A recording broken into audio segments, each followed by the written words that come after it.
Superstorm Sandy caused a surge that flooded the East Coast, causing inconceivable damage. The rushing water ripped houses from their foundations, carried cars away, and left many areas in New York and New Jersey in the dark for weeks. This house used to sit flush with this. In other words, you wouldn't be able to see this slab right here. The house kind of shifted that way off the foundation when the water came. The house basically floated, if you can imagine that. At the time of the flood, this window was up here, which puts the water line up here. So we'd be standing in water in this house up to here. This is a story of two friends who risked their lives trying to save others during the storm. Sandy happened on October 29th, 2012. We knew that there was a storm out there, but had no belief that it would ever come up and hit. You just never would think that's, you see this stuff all over the world. You would never think that would actually, come and hit your neighborhood. When at the very last minute, almost like sprinting for the finish line, Sandy made a motion straight for the Jersey shoreline, almost doubling its speed. Area right now inaccessible from the mainland. This is a peninsula accessible only by bridge. Before the storm began, Pat and Steve got together, awaiting and anticipating the destruction this storm may cause.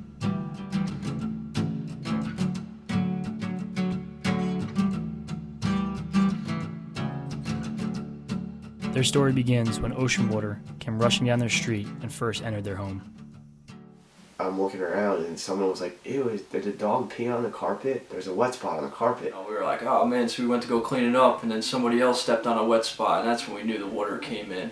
I remember the sound and the feeling, and I was like, oh my God, and the water, just started coming into the house. It was like a bum rush. We all, picked up everything off the floor, and then the water came in. I had a flashlight in my hand, and I'm looking at this water just coming streaming at us, and I look at my friend, and he's got this look on his face everyone went upstairs, and now we start looking down at the water from his top story, and it was everywhere, everywhere you can imagine the water was, and there's stuff floating. And this is probably about 2 in the morning, and I remember the sky started to lighten up, crazy green colors, something I've never seen before, time after time, just green colors flashing everywhere. And I knew what they were. It was, power stations, just, blown out, or trees falling on lines, and I'm just we're watching this, this is crazy. People are like, is that lightning? And I'm like, no, it's green, it's power. We're essentially inside the storm, Diane. It is just to our south, and we're easily getting into some of the worst gusts, 60 to even 74 miles per hour, that threshold of hurricane force, one of the worst storms that has ever hit. You gotta take a look at this. All the winds have picked up, and this is what happens. Debris like pieces of the boardwalk have come for 3 blocks. That's the ocean.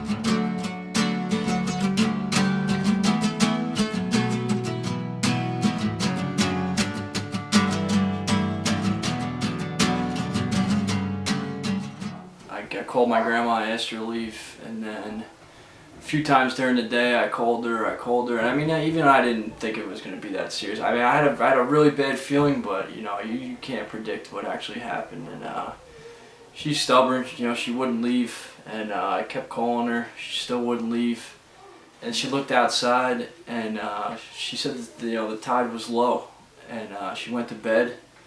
She said the next thing she knew, all the water was in her house, and she's right on the water, so she was front line, and the water was, there was really no way for her to get out. Me and Steve just made a decision, yo, we gotta go get her. There's no waiting anymore.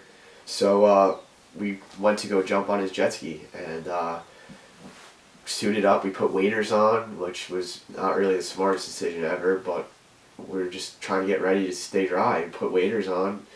No life jacket. We went to go start his jet ski, and the battery was dead. And for some reason, I just remember when I first got there earlier in the day, seeing his neighbor's jet ski in his front yard, and it hit me. I'm like, yo, let's just go get Bob's jet ski. So this is the route that we took when we came on the jet ski. We actually came out my side door, hopped on this ski over here. The key was in it, and we asked my neighbor if we could take it. Turned it on, And so this is where we went. This is where the journey started. We couldn't go that way because there was a huge tree that fell down and was blocking the whole roadway. So we had to go all the way up, and then we went around here. He was driving. I was on the back with 2 flashlights like this. Yeah, there wasn't a light in the whole Everything was neighborhood. pitch dark. And when we turned this corner right here, we both like said to each other like, dude, we're on a jet ski right now, flying past your house. Like, we're literally going like on a jet ski right now. But this was all calm. This was all flat calm water. right here. You know, it wasn't too bad. Then we turned this corner and I remember hearing like these crazy sounds of people like yelling.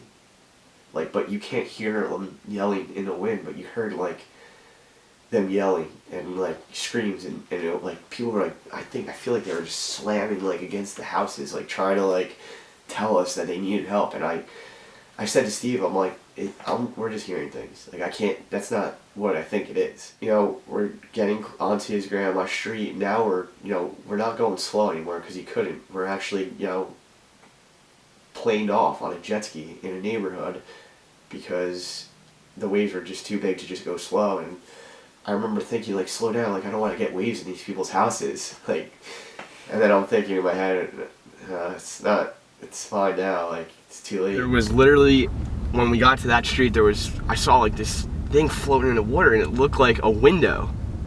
And it was a full section of like someone's wall and the windows were in it. Like, that's what, we were dealing with. Like, it came from like right here on a jet ski, but there was so much stuff in the water right here. Like, it was like a huge like dam of just like everything you can think of.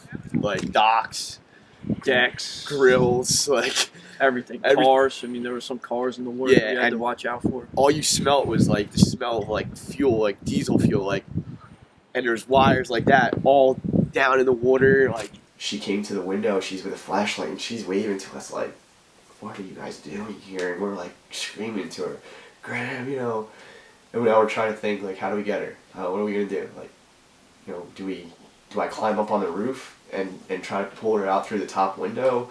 Do I try to swim through the door?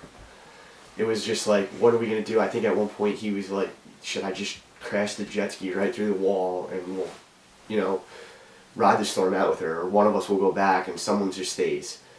And so we tried getting close to the house and we couldn't. The waves were just too big. We were on too small of a jet ski.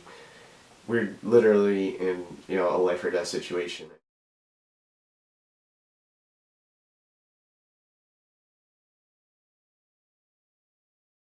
So that's when we woke up next morning around 6 o'clock. As soon as the sun came out, even like 5:30, and we went down to get her, and it was probably the best feeling I ever had in my life. We saw her and we were just like, this is a miracle. Like, thank God. She was on a boat already, coming out, but you could just see on her face. I'd never seen somebody so scared. So this is my grandma's house. As you can see, it's right across the bay from the Barrier Island, so a lot of the debris that came from those houses that came down came over here and actually landed in this neighborhood. Blew out all these windows right here, about 8 feet up, I'd say. And my grandma was here the whole time, and whatever got trapped in her house was just banging from wall to wall. And I'd say about another 2 hours, this back of the house probably wouldn't be here anymore.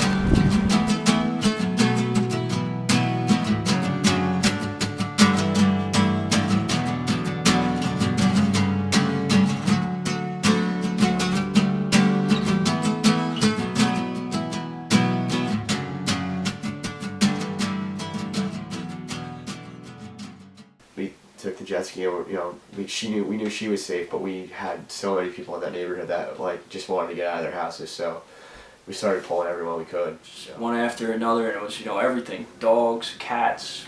We had hamsters, birds, everything. People didn't want to leave anything behind, so we took whatever they wanted. So the lady's like, oh, can I bring this? And my buddy was like, anything that breathes. I remember him saying that. And people were just so thankful. I think everybody was scared. Nobody knew what was coming. And we brought them as far as we could. They got out. And from that on, all day until the sunset, all day. I remember, going back to my house the next day, and my whole family, aunts, uncles, they were all there, and I'm just like, you know, friends that I didn't even tell them what happened. They just knew what was going on, and they were all there, and I was just like, this is absolutely incredible right now. Like, all you are here. After walking through the neighborhood, you know, and seeing all the neighbors, seeing all the destruction, and just, you know, seeing our whole neighborhood destroyed basically. And we came across this boat, and it said, "We will fish again." And that was big. You know, it gave you hope. You know, just that there's positive people out there that, you know, want to rebuild, and, you know, they want to get everything back to normal again. And you know, hopefully one day it will. My name is Patrick Hayes. I'm 22 years old, and I'm a lifelong resident of Shore-Acres, New Jersey. I'm Steve Watson, 26 years old. I was born and raised in Shore-Acres,